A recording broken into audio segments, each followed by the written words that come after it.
Peace, family.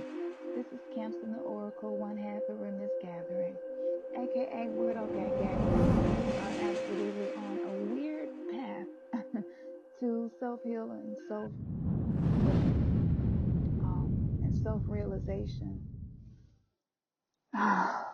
This path is difficult because you must pull away from the traditional things that have been the only tools many of us were given from our parents or grandparents or whoever raised us.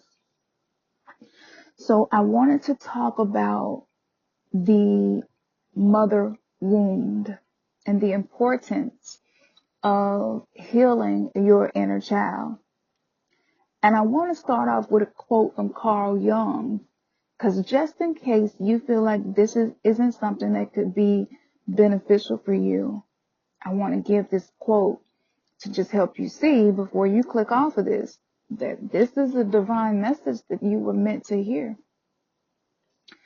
Carl Jung, he is one of the most profound, psychoanalytical, philosophical, deep psyche diving geniuses of, many centuries, honestly. I mean, his analysis of the human psyche is profound. And the unconscious mind, he says that the unconscious mind, and I'm paraphrasing, but the unconscious mind doesn't comprehend time. The unconscious mind isn't based on time. So whatever is in your unconscious that could have been put there from when you were still in the mother's womb, a child, and even throughout growing up to adulthood, those things within the unconscious, until they are brought into consciousness, are the programs that create the structure of your day-to-day life. Did you hear this? So whatever wounds you may have within the unconscious mind is projecting itself into your reality. It's scripting a narrative based on unhealed trauma. It is scripting a narrative that may be completely opposite of who you are desiring to become and the life you are desiring to create, which is why it can be really difficult to get past the past and move into the future, one of your choosing, one that you co-created and that you manifested and that you designed from the deepest, innermost parts of your soul. But creating the bridge to get there, it sometimes seems like climbing Mount Everest. How do I get from there to there? And so the reason that that's so important to understand is because we, in our conscious mind, perceive time. So a lot of us feel like the things that happen to us from, again, I'm going back to the womb, and it really starts before the womb, because the eggs that created you were already in your mother when she was in her mother's womb, and it continues to go back. So this is why the matrilineal way of tracking DNA is the main way that ancestry data is collected, and so many other reasons. But this is why so many people say, the woman is God, or God is a divine feminine energy. There are just capabilities of feminine energy, capabilities of physical wombs, of being able to create and being able to have a connected linkage or very strong lineage. So a lot of things were passed down to you via genetics. Okay? So some of the stuff that you may be dealing with may not be from your experience in this life, but it may be some things your mother experienced in her life, or your mother's mother, or your mother's mother. And since the eggs are already inside of the baby, as the baby becomes a girl and her eggs are created, millions, and sometimes I've heard some people say that there's billions of eggs that is already in that baby girl. So this is the reason that focusing on the mother, feminine energy, maybe things that happened to you in your childhood, and being able to look at your mother, whether it's your birth mother or the mother that raised you, nature versus nurture, all of these things left a blueprint, okay, and embedded a certain program within you. So even going all the way back, okay, to your experiences, you think that the stuff that happened to you has no impact on you. Most likely, if you're on this path and you're listening to this, you've come to the awakening that those things are showing up in your day-to-day life in the form of triggers and symptoms, from depression to being uncomfortable with being vulnerable, intimacy issues, social anxiety, depression, anxiety, post-traumatic stress.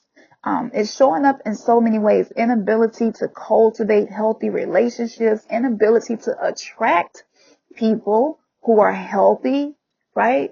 It's showing up in so many ways right now because I believe the collective is being called to shift the focus to the feminine energy, to the womb, and to our birth and how that is projecting onto our lives. So, okay, y'all had, multitasking, you know, y'all know what it is. But again, a lot of the things that happen to you, it's still happening to you. And for a lot of us who come through religion, the concept of inner child healing is foreign.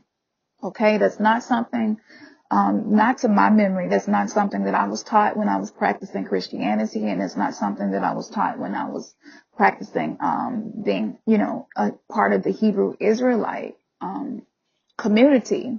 So when I began diving into self-healing and personal development, and just trying to master myself and to know myself, to really know thyself, I became aware of my own wounded inner child. And I think that a lot of us, whether you came through religion on this path of spiritual awakening or not, I think a lot of us feel because time has passed, the wounds have healed, and that's not true.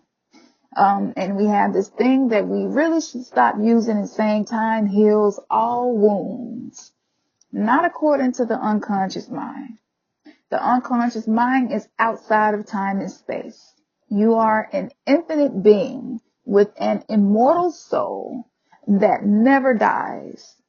So we have come to a point of a culmination of many experiences, again, in our life, in the life of our mothers' mothers, and so forth. And that is bringing us to this deeper awareness on the planet of our wounds. So this channeled message that was inspired today by recent dreams and synchronicities that led me to see the significance of the first full moon of the spring. And maybe someone has listened to this and you're like, I don't even know why you're saying the moon is significant to this. But it's significant because the moon represents feminine energy. And so when the moon is full, that is a time of amplified feminine energy. And for those of you who may have come through religion, religion speaks about the sun, moon, and stars a lot. And actually paying attention to the sun, moon, and stars was how the Christ figure was found in religion, in Christianity at least. So it's very significant because discerning the times by paying attention to the signs in the sky, to the placement of the sun, moon, and stars was even something that Jesus Christ quoted himself. So if you happen to be listening to this and you're of a different belief system than me and Ernest and some people in our following, I just wanted to share that bit with you so that I don't lose you by talking about how the moon is giving us access to go into these feelings and really be able to bring awareness and begin healing. But back to the womb. So your unconscious mind does not measure time, is not moving and bound by time and space. So if you did not heal yourself of the traumatic events that happened to you in childhood and growing up, but I'm focusing on childhood right now because this is the first 7 years of your life is where like most of your personality is created, and you're in a beta wavelength.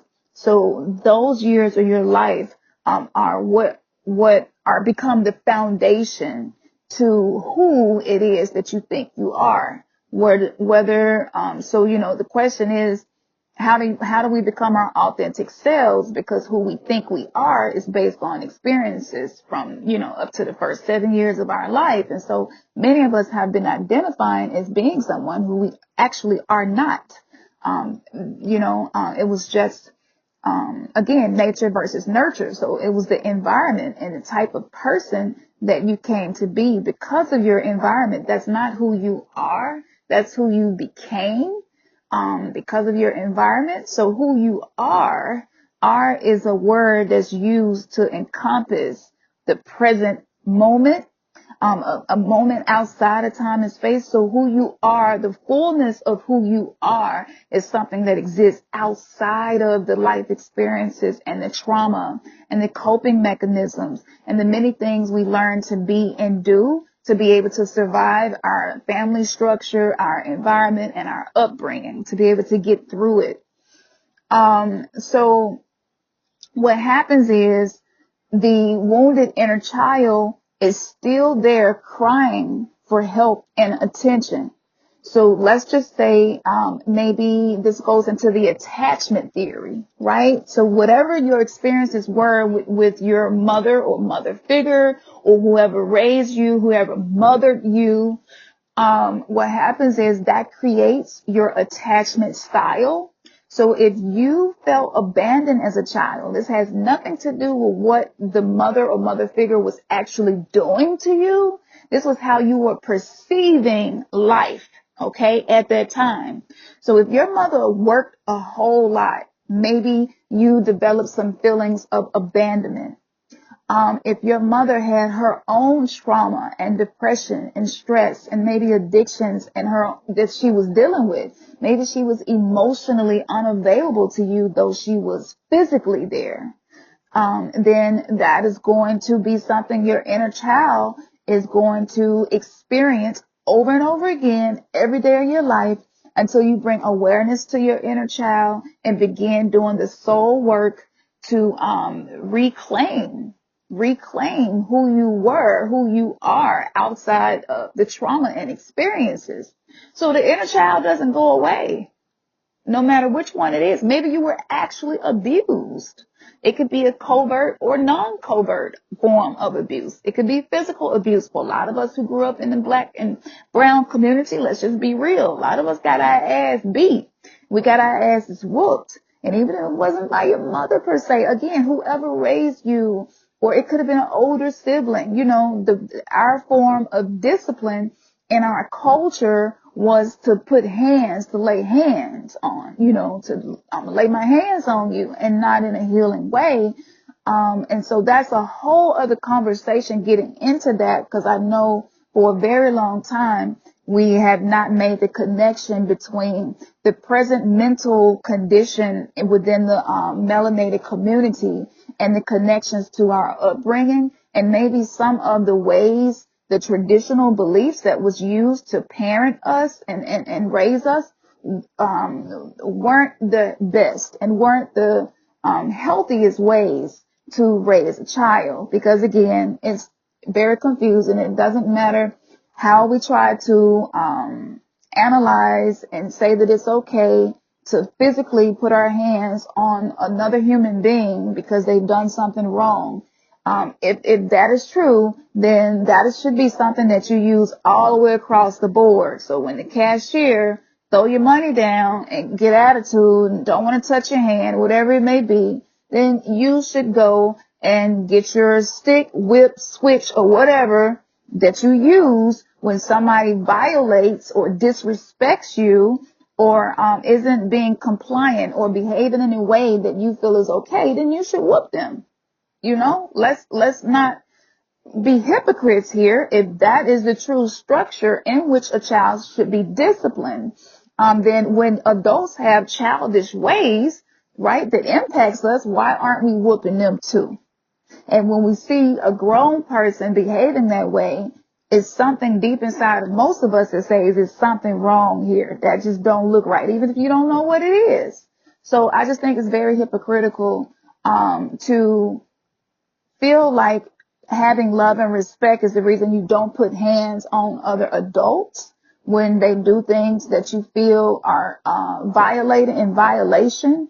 But we do it to the children that we give birth to or that we're raising. And then on top of that, we tell them not to put their hands on anybody because, all of the reasons that we say that they shouldn't do it, yet we do it. And then we tell them it's because we love them. That alone creates a lot of dysfunction within the psyche of a child. And that's confusing. How do you explain that? That is very confusing. And if what you're doing is a form of love, and a form of discipline because you love me, then why don't you use this with daddy? And why don't you use this with, it opens up a lot of questions, which is why we did the webinar on conscious parenting and conscious reparenting. That's on the website. So if you're feeling drawn to this information or you've been on this path, that might be something you want to check out, because we go more into some of the traditional belief systems and the religious belief systems that a lot of us were raised under, that could have been detrimental to our mental health. Now, let me set that aside because this is becoming a lot longer than I anticipated it would be. I'm really I don't have any content written down or anything. I'm just moving with the energy and communicating to you what I feel we are being called to give awareness to. So that aside, that 12-year-old you that was molested, she's still there. She didn't go anywhere just because you got older. She's still there. And she is still needing to be healed, acknowledged, loved, accepted unconditionally, heard, felt, and seen.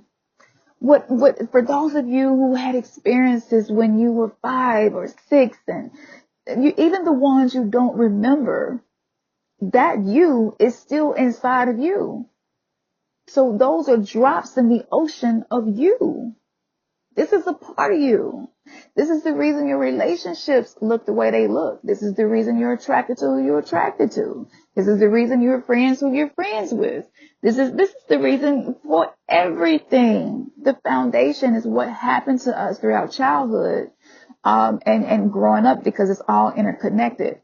So, again, the inner child needs to be reparented. Y'all, even if you listen to this and maybe you say, I feel like my mom and dad or whoever those were that raised me, they did a fantastic job. And I can honestly say I don't see any areas where it could have been better. They did great. That you may really feel that way, and that could be the truth, but no one is perfect. And so I believe that this soul work is something that can be relevant and helpful for many, many people from various backgrounds and current belief systems. We're right now just focusing on the human condition. And unfortunately, due to slavery and so many other things, there's very deep, deep trauma within our community that we are dealing with. And the fact of the matter is, if if if you got bullied maybe, and maybe the way that that was dealt with by those that raised you was, stop being sensitive. And, just because they checking you, that don't mean that you ought to, let it hurt your feelings. Don't be weak. If you was a boy, don't be crying, so now you don't know how to be connected to your feelings because you were told the boys don't cry. Maybe you were told to beat up anybody who said something to you that was considered bullying, fight them. And, that's very common as well. Maybe it was your own mama who's like, you know what, we going up to this bus stop and you finna fight this boy. I'm sick of this. If he bullying you and you coming home crying every day, we finna go ahead and deal with it. And for a lot of us, that is the way we were parented and the way we were told to deal with things. So with that being said, this conversation is not to blame our mothers or those that raised us. Because again, they had their own trauma that they were dealing with. The conversation is to help you to make connections between why you are the way that you are now and the things that you're realizing you need to heal and work on.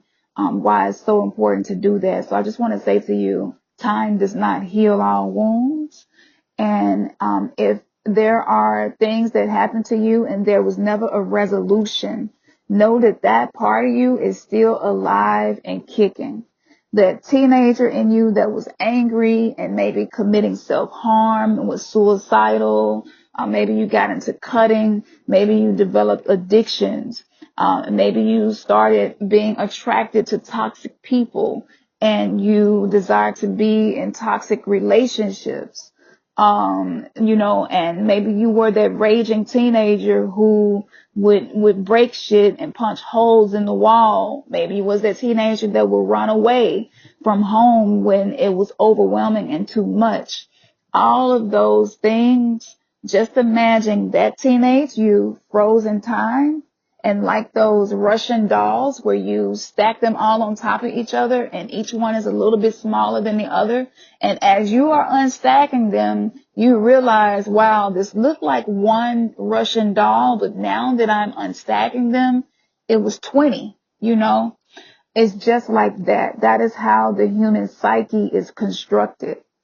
And so that raging teenager, that broken hearted teenager that was angry at the world, if it has not been resolved, that teenager is still inside of you and is still making commands, making demands, having tantrums.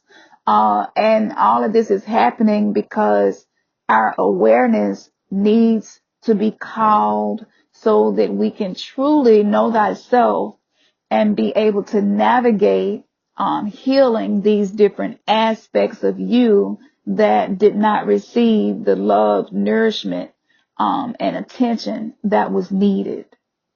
And I know that for those of you who have been on this path for a while, this can be overwhelming because there is no one person or one thing that can fix this with the wave of a wand.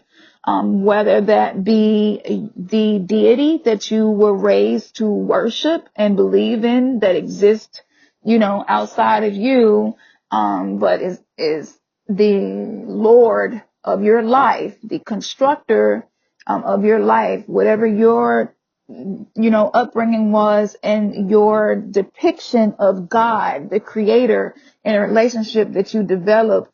It can be very heartbreaking when you begin to learn different truths and then you find out, I actually have to learn to be my own savior and I have to actually be my own healer and I have to do the work.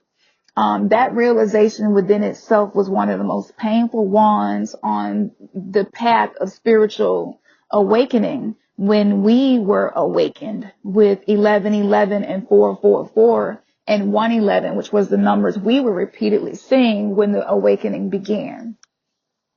So with that being said, there may be a part of you within the present that feels like I'm on the path of awakening. I've learned a whole lot about myself, but I have so many wounds. I don't even know where to begin. So this goes back to mental health in our community. And again, whether you're going to a therapist, whether you're using meditation or medication or both, sometimes it can feel like the modalities that you're using just isn't enough. And I can relate. I can relate, especially for those of us who have children. How do you go through a spiritual journey of reclaiming your sovereignty, right? And of realizing who you are and actualizing and mastering yourself through these realizations. And you're trying to raise children, and you're trying to not pass on the generational curses that you have come to be aware of that are impacting you. That can be very overwhelming. And when you realize that my therapist can only give me therapeutic approaches, but I need a spiritual aspect. And a lot of us, maybe especially those of us who grew up in the Bible Belt or grew up in families where they were practitioners of one of the monotheistic religions, and that's kind of all that they know. And they don't know any other way to give you to become whole. And becoming whole is what the whole word holy, that's what it means to become whole. So if they don't have the tools to give you to do this, then it kind of does leave you as the lone wolf, and you're having to walk a journey that is unpaved, and you're having to walk a very narrow path, which very few people ever find. And even people that find it, the path is too much, and they turn around and go back the other way, you know? So the spiritual awakening has been romanticized a lot lately, but it's not romantic, and it's not pretty. You know, it's beneficial, but it can be very chaotic. And I just want to let you know that I resonate with you. I understand, and I feel deeply what you are experiencing and going through.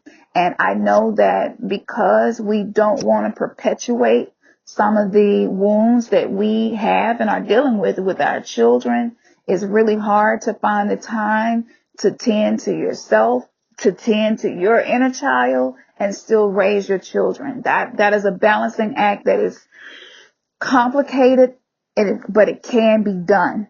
I want to always add and on there. And it can be done and has been done. And there are great teachers out there that are doing wonderful work who became who they became because they found a way to transmute the negative attachments and experiences and trauma into something beneficial and healing. And they're sharing that with the world. And here on, whether you're listening to this on Instagram or YouTube, I'm always sharing these teachers, and I have 300 playlists on my YouTube channel of information that I've collected over the last 15 years.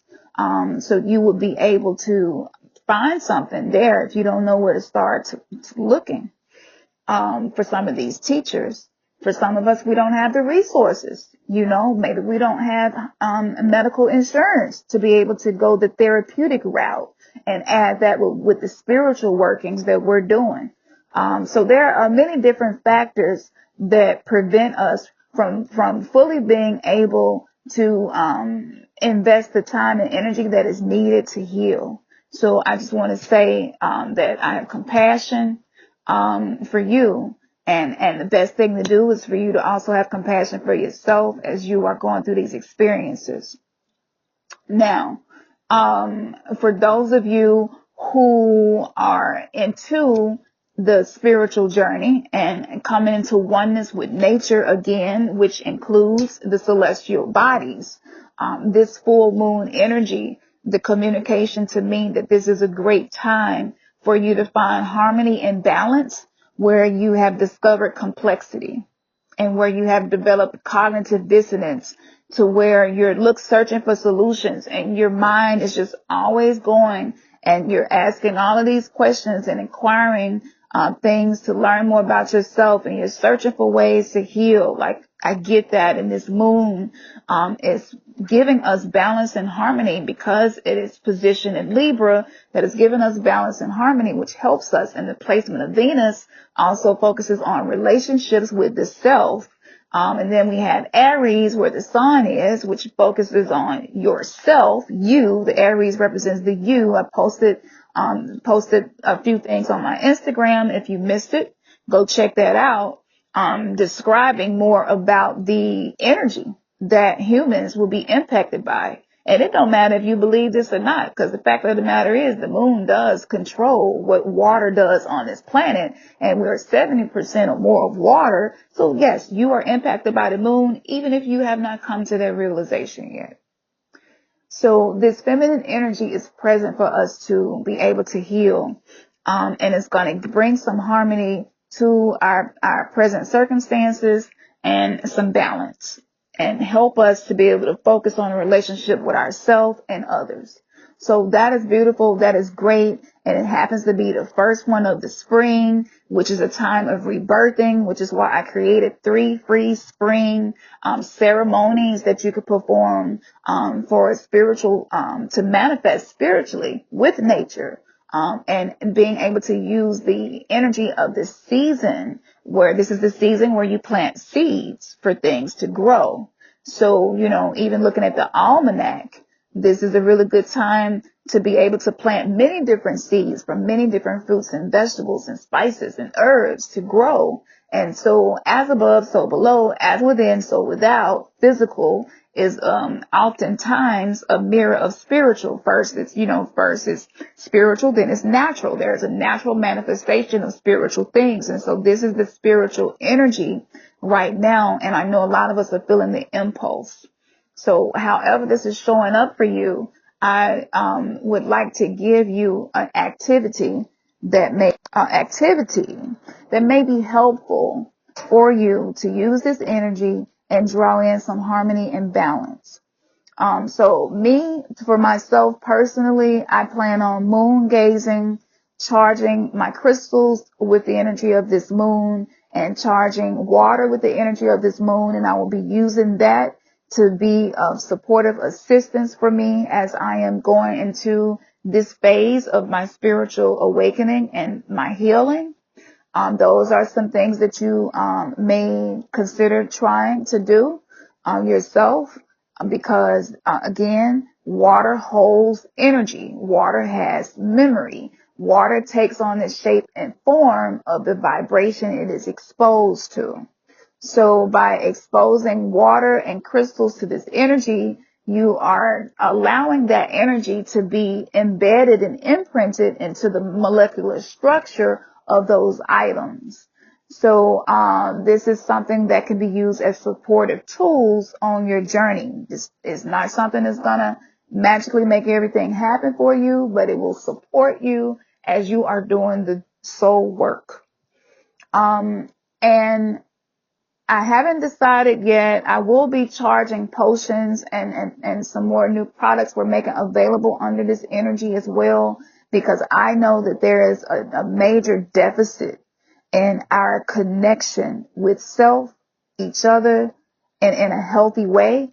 And that a lot of us are feeling the need to be purged of dysfunction and imbalances, which is why I've been very focused on balancing the sacral chakra, which is the energy center from which creation and the energy that it takes to create anything comes from.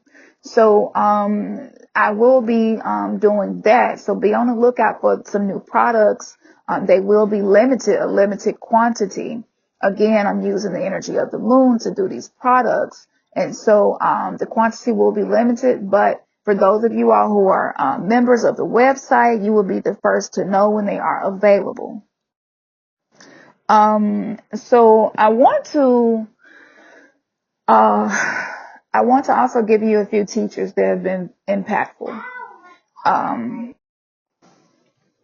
So excuse me, y'all. Y'all know yeah. For those of us who are running businesses right now, we are having to run businesses and homeschool at the same time. So, it's interesting trying to balance all of those, but I'm going to get through this video. So the teachers, Christina Lopes on YouTube is one, Lopes. Okay. Love her, love her, love her, love her. Can't say it enough. She has been very effective in the way that she has been um, sharing things, with people to help them heal and become whole again. Another one would be Lisa Romano, Romano. I repost a lot of her content often. She was one of the main people in the beginning of my awakening and discovering the narcissistic wounds that I had received and some of the mother wounds that I had. And being able to identify those and learn ways and gather new tools to be able to navigate. Another one was Rosenberg. Ross Rosenberg, he can be found on YouTube as well. He is fantastic. And he focuses on a lot of these different dysfunctional imprints that we have received, and specifically as best-selling book, The Human Magnet, and he talks about the self-love deficit. Okay, so these are some teachers that I feel, whether you are on the spiritual path and healing, because healing can happen in different ways. Everybody don't have to have the same beliefs to heal and become whole. So I've given you teachers who use spiritual modalities and teachers who just use the therapeutic, psychological, more psychiatric, trauma facilitators as well. For those of you who do not identify with the more spiritual ways of approaching these things. So let me know what you think in comments. I am stepping out and doing something different and new. I wouldn't usually do this. This was inspired and it's something I knew I had to do. And sometimes, you can't keep doing the same thing expecting to have a different outcome. And so I'm just taking a risk and being transparent and vulnerable, hoping that sharing my journey and my path will be something that will be helpful for y'all. So leave a comment. Let me know, did any of this resonate with you? Are you discovering your own wounded self? And have you even attempted to communicate with your inner child? Have you went that far into your work? Are you practicing self-love, conscious self-love practices? Are you bringing awareness to the shadow aspects of who you are and making connections to those things in your life? Just let me know below what's going on with you. Where are you in your journey? And I just want to thank you all for taking the time to listen to me. And I appreciate you guys. And there is an interview that we're going to be doing very, very soon with a very special guest, that I was led to in search for some things centered around consciousness and parenting. So be on the lookout for that. I'm not going to name drop here, but just know that she is phenomenal. And we have that in the works that will be coming soon. And we're just going to continue on this journey, with y'all, and just continue to share our journey and the things that we are learning on this path of self-discovery, self-actualization, self-realization, and ultimately receiving our sovereignty back as an individual, which some people call self-deification. So this has, again, this is separate from a lot of the religious beliefs. This is just the soul's journey and the journey of becoming, coming to earth as a human being born helpless as a baby into a family. This is about the journey of the soul. So whatever way works for you, this is right now, I'm not making this video be about religion, If you're still practicing religion and it works for you, then that's great and continue doing that. If you're on a spiritual journey, that's great. Continue doing that. Like, we're not really here to tell people what to do and how to live their lives based on what we have discovered. We're just sharing the journey so that when people come to certain phases in their awakening, that they'll have something that they can use to assist them and support them in this path of enlightenment and healing, and just awareness, awareness. And to know God is to know thyself. So This is one of the most spiritual things that a human being can do, is getting to know themselves and diving into the psyche. And again, I know time is an issue for those of us who are parents. So if it's just 5 minutes that you are able to take, use this energy to help you, and know that that 5 minutes is going to be more than enough of whatever you need, because you have set intentions, because you have faith and believe that the work that you are doing is divine and you were drawn to do this work, and because you have the support of the celestial bodies who are supporting us in doing this work. Y'all already know what I'm about to say. Maybe you don't, because this is your first time listening to me, but if you do, say it with me. Man, your third eye has just been kissed. Peace.